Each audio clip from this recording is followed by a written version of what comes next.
A ver, hermanos, con gran alegría me dirijo a todos vosotros con el propósito evidente de ayudaros realmente en el camino esotérico de la autorrealización íntima. En nombre de la verdad, debo deciros que esta enseñanza se ha ido desarrollando en forma paulatina, en forma gradual. Es obvio, pues, que estamos entregando un mensaje a la humanidad, un mensaje para la nueva era actual, un mensaje completamente revolucionario y totalmente diferente a todo lo que en el pasado se conoció públicamente. Nuestra enseñanza va en forma graduativa, repito. Libros Kinder hemos dado varios. Introducción a la Gnosis, el libro de los muertos, y en estos precisos instantes estamos escribiendo otro libro Kinder titulado Mirando al Misterio, el cual trae naturalmente muchas revelaciones nuevas, a pesar de que es Kinder. Más allá de eso, de la enseñanza Kinder, tenemos la enseñanza que podríamos llamar secundaria o media. Matrimonio perfecto, revolución de Bell, rosa ígnea, los misterios del fuego, etcétera, etcétera, etcétera. Y por último, va la enseñanza de orden superior. Esta está perfectamente concretada o especificada en los mensajes de Navidad de cada año. Desde este instante de ahora en adelante, los tales mensajes no llevarán el título de mensaje en la portada. Se sabrá que son mensajes, pero esto porque lo diremos en el interior, en cualquier página del texto. En la portada solo irá el título específico del libro. Por ejemplo, el Parsifal de Velar. Tiene ahora el libro que titula El misterio del áureo florecer. Más tarde vendrán las tres montañas. Mucho más tarde el libro de oro, etcétera, etcétera. En todo caso, la enseñanza de tipo superior se va desarrollando en los mensajes de Navidad de cada año. Tales mensajes se van desenvolviendo en forma didáctica progresiva. Cada mensaje representará una nota más elevada, una octava más alta, en el camino pues de el esoterismo trascendente y trascendental. Cuando lleguemos a la nota más elevada, a la cumbre, a la nota síntesis, dijéramos, entonces el mensaje habrá concluido. Después de eso, es obvio que me iré con mi Madre Divina Kundalini para la eternidad.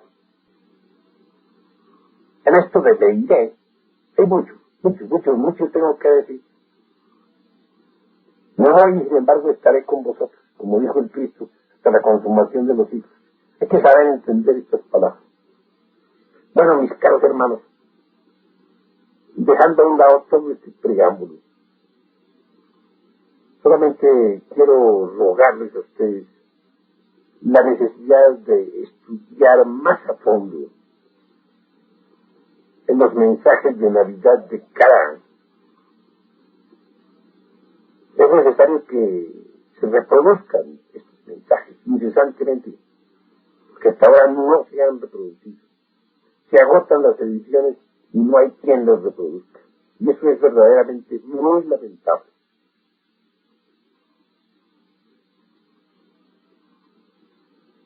Nuestros mensajes difieren totalmente de cualquier enseñanza conocida a finales del siglo pasado o principios de este siglo, sencillamente por lo revolucionario.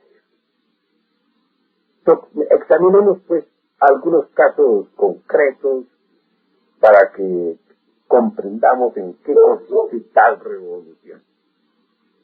Veamos, por ejemplo, esto de la reencarnación de las almas. Se ha sacado realmente, como dicen los periodistas, mucha punta de este asunto. Y la gente hasta ahora no ha sabido comprender qué cosa es eso de la reencarnación de las almas. Ante todo, tengo que decirles a ustedes que la palabra reencarnación me parece demasiado exigente. Encarnación, por ejemplo, se sabe que es el descenso de la divinidad en un hombre. Y reencarnación, es decir, se repite tal descenso. La divinidad vuelve y toma cuerpo en otro organismo humano. Se reincorpora. Esto es lo que yo entiendo por reencarnación. En el Tíbet, por ejemplo, se habla de las reencarnaciones de Vishnu. Estoy muy de acuerdo en que eso es muy divino. Recuérdese que precisamente en el Tíbet se celebraban con grandes fiestas las reencarnaciones. Cuando nacía un Dalai Lama se decía que es una reencarnación. Y toda reencarnación era festejada de forma divinal. Así pues me parece que se ha usado del término reencarnación. Krishna, por ejemplo, dice que solamente se reencarnan los dioses, los devas, los pitris, los titanes, etc. Eso es obvio, hermanos, porque para que haya reencarnación se necesita que exista una individualidad sagrada totalmente definida. Si dijéramos que Pedro, Pablo, Juan o Diego, Chucho, Jacinto, José se reencarnan, sería absurdo. Veamos, por ejemplo, el caso de cualquier perico de los palotes, cualquier vecino que vive por ahí. Perdónenme un poquito los términos, si se quiere algo jocoso, ¿sabes? ¿Qué es en el fondo ese fulano? Un ego, ¿verdad? ¿Y qué es el ego? ¿Qué es el ego? Repito, ¿qué es el ego? Ustedes saben bien qué cosa es el ego, ¿no? ¿Me están entendiendo, hermanitos? ¿Me están entendiendo a través de esta cinta grabadora? ¿Me están escuchando?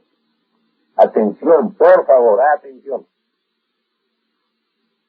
El ego es un montón de qué? De joy.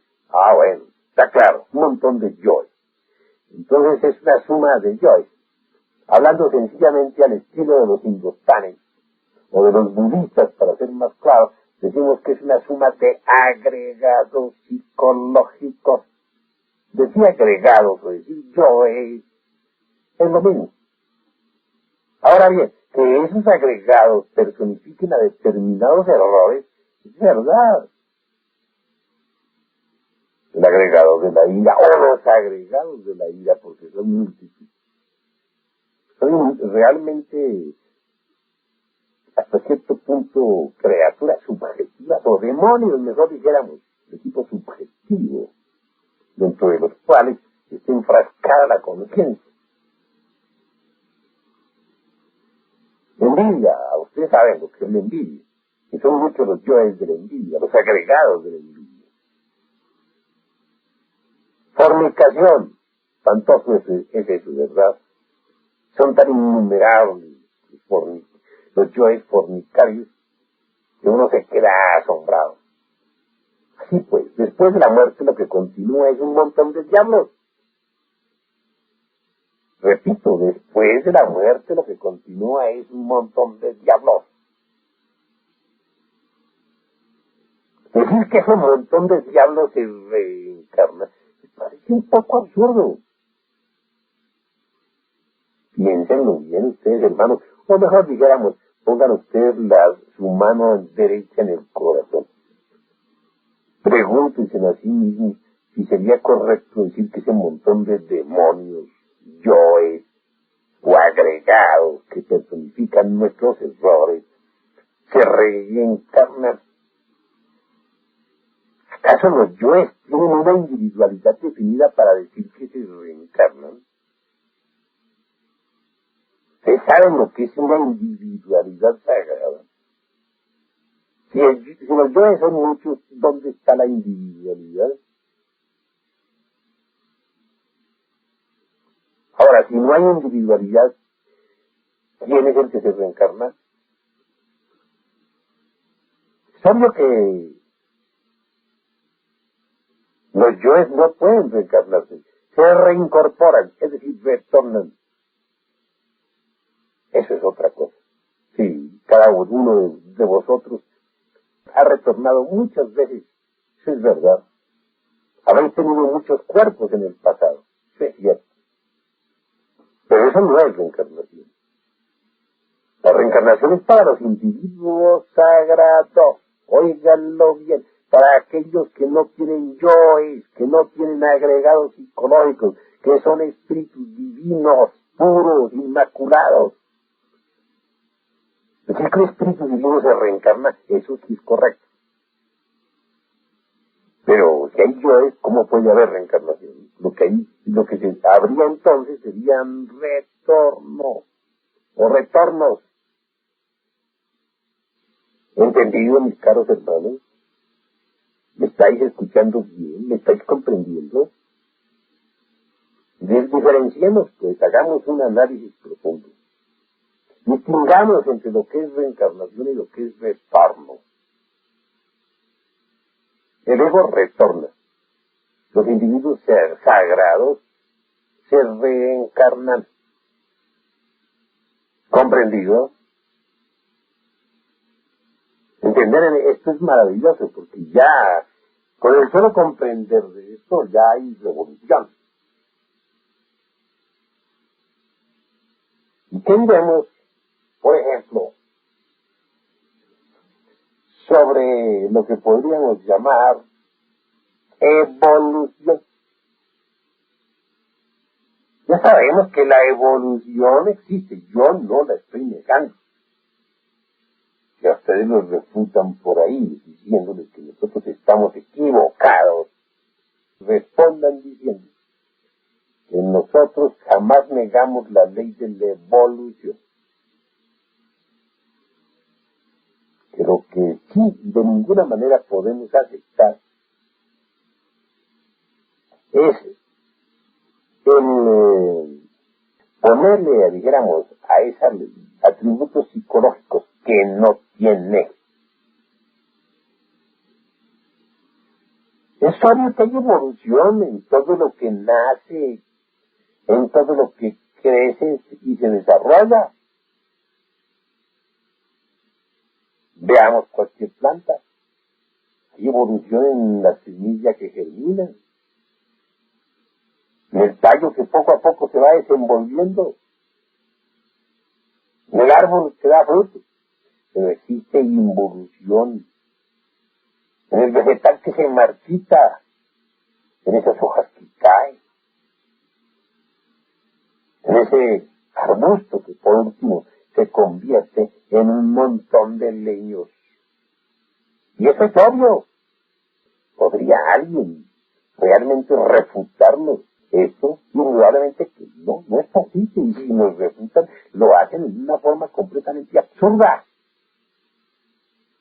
Hay evolución en todo organismo que nace, crece y se desarrolla.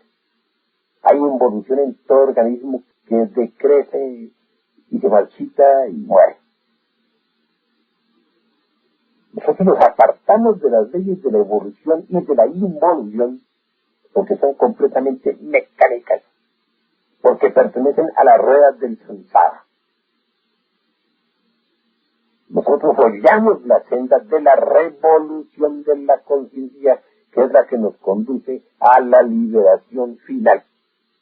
El mismo Jesús, el Cristo, el gran Kabir, enseñó esta senda cuando dijo: angosta es la puerta y estrecho el camino que conduce hacia la luz, y muy pocos son los que lo hallan. Eso es obvio, mis caros hermanos. Ascender es difícil. Tiene 3 factores, es verdad, que son: morir, porque hay que morir. El ego debe morir, debe quedar reducido a polvo. Hay que nacer en sí, necesitamos convertirnos en verdaderos hijos de la luz, maestros del templo de los 2 veces nacidos. Y hay que sacrificarnos por la humanidad. Jesús definió eso cuando dijo: el que quiera venir en pos de mí, tome su cruz, niéguese a sí mismo y sígame. ¿Entendido? Negarse a sí mismo es morir. Eliminación del ego. Tomar la cruz ya se sabe que es trabajar en la forja de los cíclopes para llegar al nacimiento seguro. Y sacrificarse por la humanidad, mis caros hermanos, es seguir al Cristo, imitar al Cristo. Estar dispuestos a entregar la vida por los demás, en el ara del supremo sacrificio por la humanidad. Como veréis, estos puntos son totalmente revolucionarios.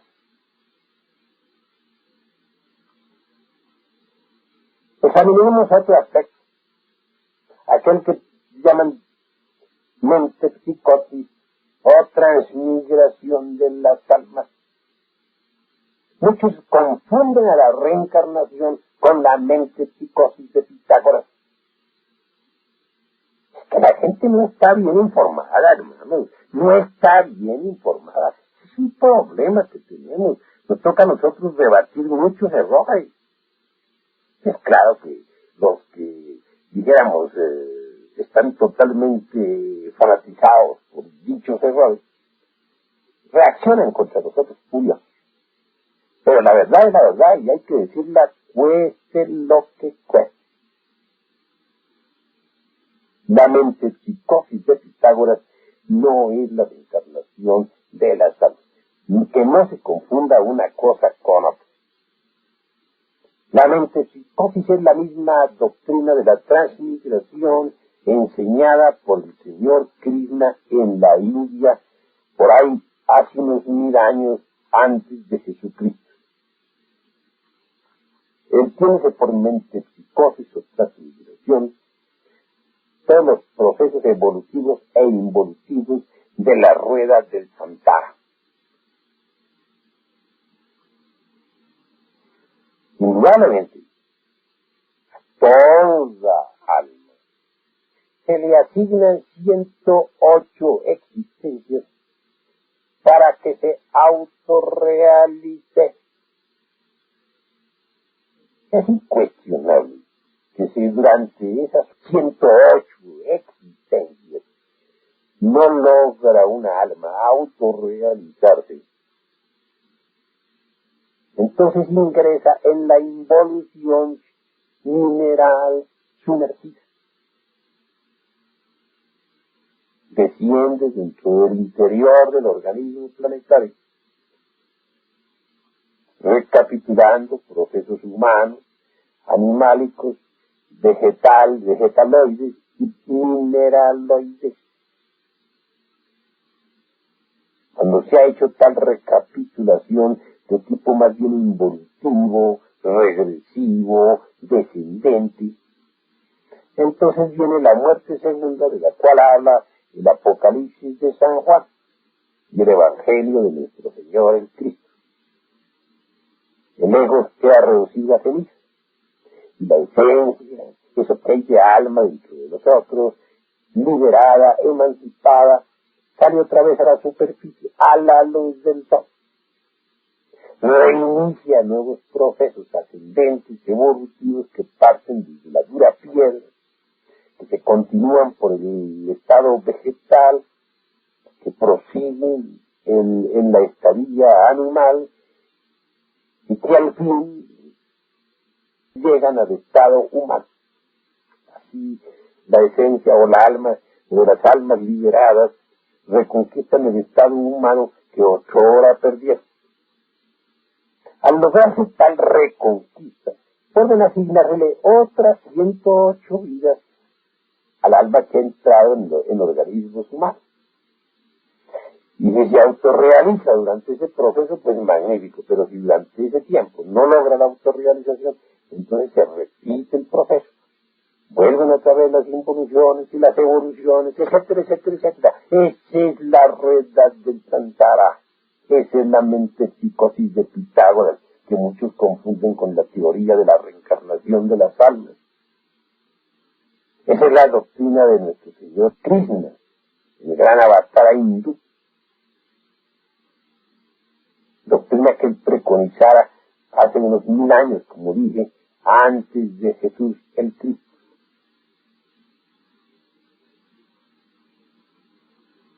Creo que vosotros habéis entendido bien ahora lo que es la metempsicosis o transmigración. Este es un punto definitivamente revolucionario de la gnosis. Un punto importante, mis caros hermanos. Un punto que vosotros debéis entender a fondo, profundamente. Creo que seáis verdaderamente estudiosos, que seáis serios, que estudiéis este mensaje que se está entregando a la humanidad para la nueva era de la cual hay muchos hermanitos que intentan mezclar nuestra doctrina con mensajes anticuados, con enseñanzas de finales del siglo pasado, principios de este siglo. Es decir, hay quienes pretenden revolver una cosa con otra, y no es posible. No me parece que sea conveniente poner vino nuevo en saco viejo. El vino nuevo debe ir en saco nuevo, porque si se pone en saco viejo, el saco viejo puede ser destruido y perderse el vino. Con esto quiero decirles a ustedes que no mezclen la doctrina, el mensaje que estamos entregando, con enseñanzas anticuadas, extemporáneas. Muchos en su afán de estudiar quieren realmente revolver esta doctrina, este mensaje, con doctrinas y enseñanzas extemporáneas, anticuadas. Y el resultado, pues, es el error. Bueno, ahora quiero que así los hermanos me pregunten algo para poder responder, y con el mayor placer. Maestro, si una persona, por el hecho de llegar a sus 108 vidas, es decir, al llegar a sus 108 vidas, por el hecho de meterse por el camino de la revolución de la conciencia, se le daría a esa persona más oportunidad de vivir si en dicha vida no alcanzara a realizarse. Es claro, mi caro hermano, que si a una persona se le ha vencido su tiempo, bastante de abandonar sus 108 vidas, es decir, antes de desencarnar, se resuelve a seguir por las sendas del filo de la navaja. Los señores de la ley, por tal motivo, le asignan a esa persona nuevas existencias. Consigue esa persona, pues, salvarse del ingreso a los mundos infiernos. No es muy sabroso realmente entrar en la involución sumergida dentro de los mundos infiernos. ¿Entendido? Gracias. Maestro, ¿es verdad que una fracción o una esencia puede repartirse en dos vehículos?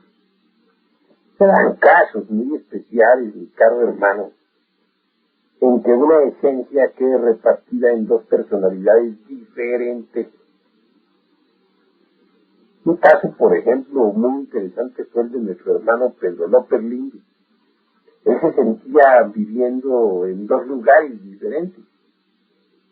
Y era que su esencia estaba repartida pues entre dos personalidades, como un perfume, dijéramos, entre dos frascos. Afortunadamente, una de esas personalidades murió y la esencia regresó pues a nuestro hermano Pedro López Lindo. Son casos raros, pero los hay. Gracias, maestro. Maestro, ¿por qué se le dice al trabajo de la magia sexual, se le dice trabajar en la forja de los hijos? ¿Qué tuviera la bondad de explicarme qué quiere decir esto, la forja de los hijos? Pues hay que estudiar a los clásicos griegos, a los clásicos latinos. Ya teniendo uno pues bastante información del clasicismo antiguo, puede intuir, mi caro hermano, si todo lo explicáramos desde el punto de vista rigurosamente lógico, sería tanto como castrar la enseñanza. Eso haría pues que los ciclos existieron, y de eso nos habla perfectamente Homero en su Odisea. Recordemos el caso de Ulises, pues, clavando la terrible estaca en el tercer ojo de uno de esos cíclopes. Interesante, ¿verdad? El ojo cíclope, ese no es otra cosa sino el de la divina claridad, el tercer ojo. Los cíclopes fueron los lemures, los hombres que conocieron a fondo los misterios del sexo. Cíclopes fueron los hombres que no se habían caído todavía. La forja de ellos no es otra cosa sino la del sexo. Cuando se dice que uno debe trabajar en la forja de los cíclopes, se dice que quiere decir sencillamente que debe trabajar en esa forja donde verdaderamente se hacen los titanes, los dioses. Esa no es otra cosa sino la del sexo, porque del sexo salen los dioses, los héroes. ¿Verdad? ¿Entendido? Maestro, quisiera tener la bondad de explicarme qué relación es la que existe entre su mensaje y el mensaje del maestro Krishnamurti. Con el mayor gusto, mi caro hermano, voy a darle respuesta a su pregunta. Realmente, Krishnamurti es el precursor de la Avatara de la nueva era del Acuarios. Toda Avatara tiene un precursor. Jesús tuvo su precursor, y este fue Juan, el Bautista. Y mi real ser íntimo, mi maestro secreto, mi real ser, haya tenido un precursor llamado Krishnamurti, eso está dentro de lo normal. ¿Entendido? Sí, maestro, muchas gracias. Maestro, usted tiene la bondad de explicarme qué quiere decir la palabra Rosa Cruz. Oh, me pregunta usted por una palabra también demasiado exigente, mi caro hermano Londoño Campo. En el mundo hay muchas escuelas que se dicen Rosacruces, y que de Rosacruces no tienen sino el nombre. También hay muchos individuos que así mismo se denominan maestros Rosacruces, hermanos Rosacruces, iniciados Rosacruces, etcétera, etcétera, etcétera. Ante todo, comprenda usted qué cosa es la rosa y qué cosa es la cruz, mi hermano. Si usted examina cuidadosamente la cruz, verá que tiene que consta de dos líneas o dos palos. El vertical es masculino, ¿verdad? El horizontal es femenino. En el cruce de ambos se halla la clave de todo poder. Ahora, la rosa es el espíritu. el logos para hacer más claro. Si sabe lo que significa abrir la rosa en la cruz,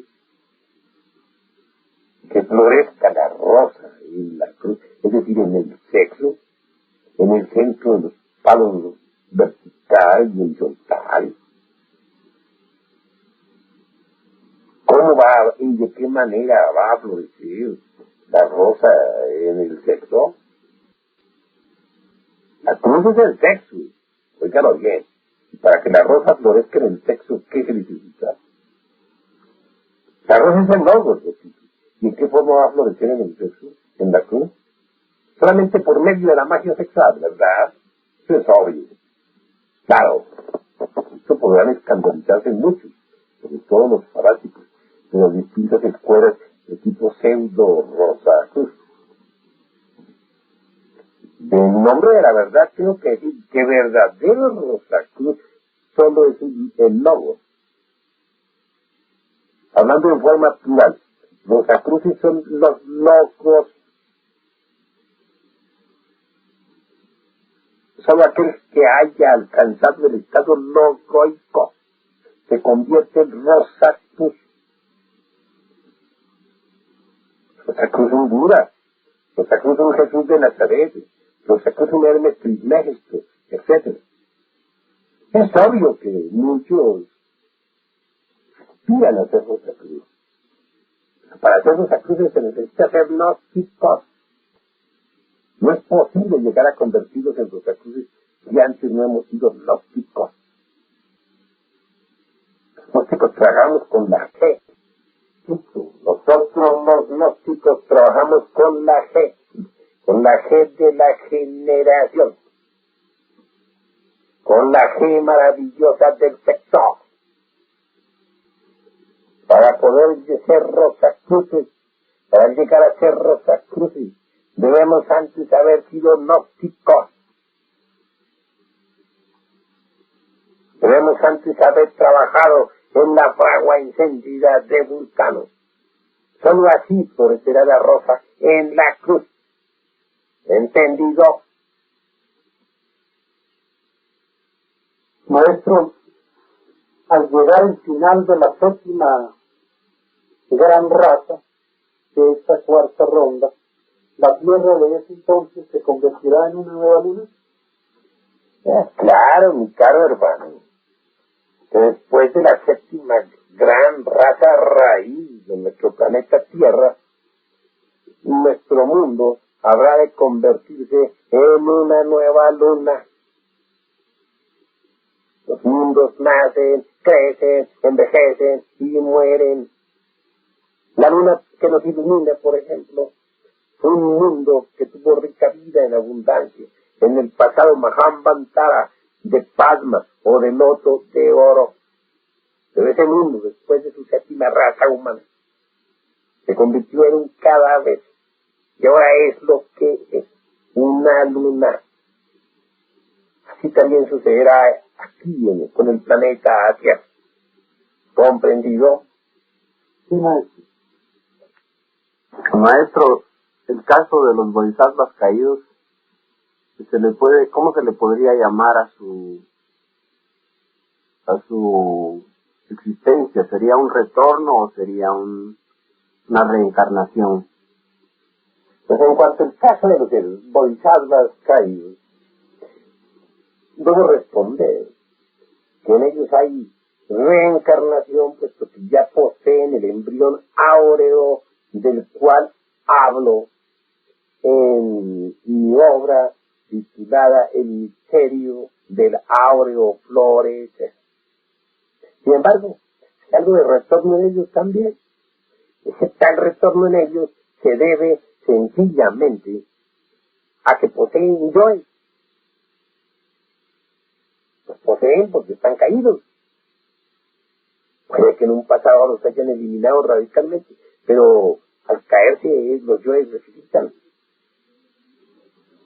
Los ángeles, por ejemplo, que trabajaron en el pasado Mahamvantara de Palma o del loto de oro, se cayeron en la Lemuria. Al caerse porque entraran en la generación puramente animalesca y brutal, resucitaron sus yoes. Claro que cuando esos bodhisattvas vienen al mundo,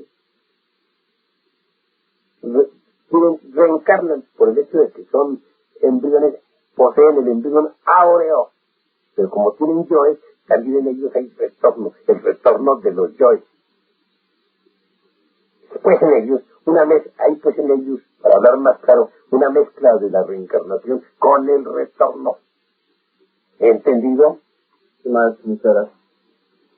A esto tuve la bondad de explicarme por qué usted dice en esas obras, que nos ha aclarado de que Lucifer es Dios a la inversa. Bueno, la pregunta es interesante, mi estimado Londoño Campo, misionero gnóstico internacional, y voy a responderle. Demonios es Deus in inversus, dice la Blavatsky. El demonio es Dios a la inversa. Y así es, Ricardo, hermano. Se dice que Lucifer, y estoy de acuerdo con eso, es el guardián de las 7 mansiones, que solo permite el paso a los iniciados, a los que posean la lámpara de Hermes, a los que hayan sido ungidos con el aceite de la sabiduría.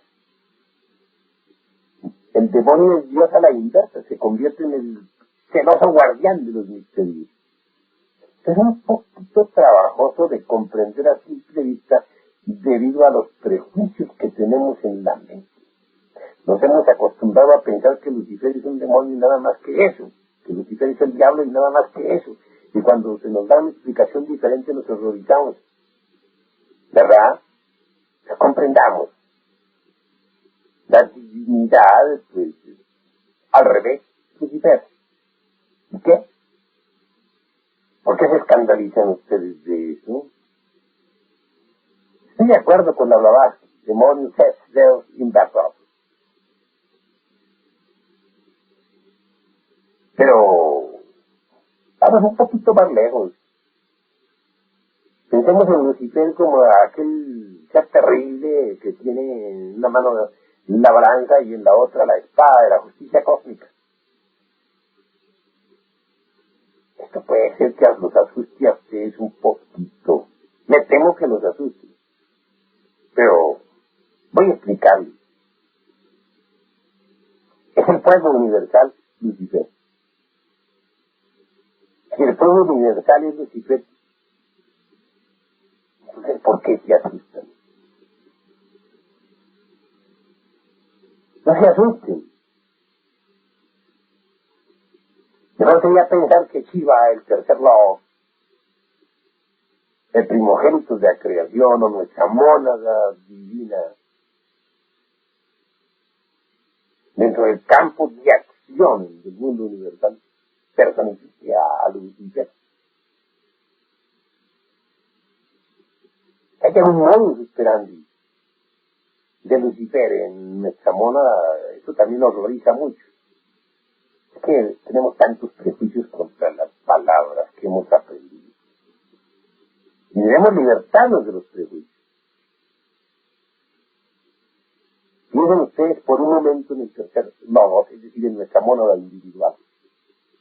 Si de ella emana el guardián del umbral, aquel guardián terrible del que nos habla nada menos que Bulwer Lytton, el autor de Sanoni. Entonces, demonios ex Deus inversus, ¿verdad? ¿Entendido? El guardián del umbral viene a ser un desdoblamiento de la mónada divina. Un espejo, donde nos podemos ver de cuerpo entero, tal como somos o como estamos. Porque ese guardián del umbral asume para nuestro bien la figura que personifica nuestro tesoro. Muchos iniciados, cuando quieren saber cómo van, invocan al guardián del umbral y de acuerdo con la forma y figura que él tenga, deducen entonces las condiciones en que ellos se encuentran. Y trabajan incesantemente para eliminar sus defectos psicológicos. Desde ese punto de vista podríamos decir que Lucifer es el tercer logos. Es atrevida la concepción, pero La misma Blavatsky así lo afirma. Los mejores esoteristas no lo niegan. Quiero que ustedes lo comprendan. Ahora, que tenga los aspectos del fuego, yo no lo niego tampoco, mis caros hermanos. Uno diríamos crítico y otro diríamos temeroso. Es claro que el fuego es fuego y se puede utilizar para la luz o para las tinieblas. De todas maneras, el Lucifer no es otra cosa sino el mismo tercer log. ¿Comprendido? Maestro.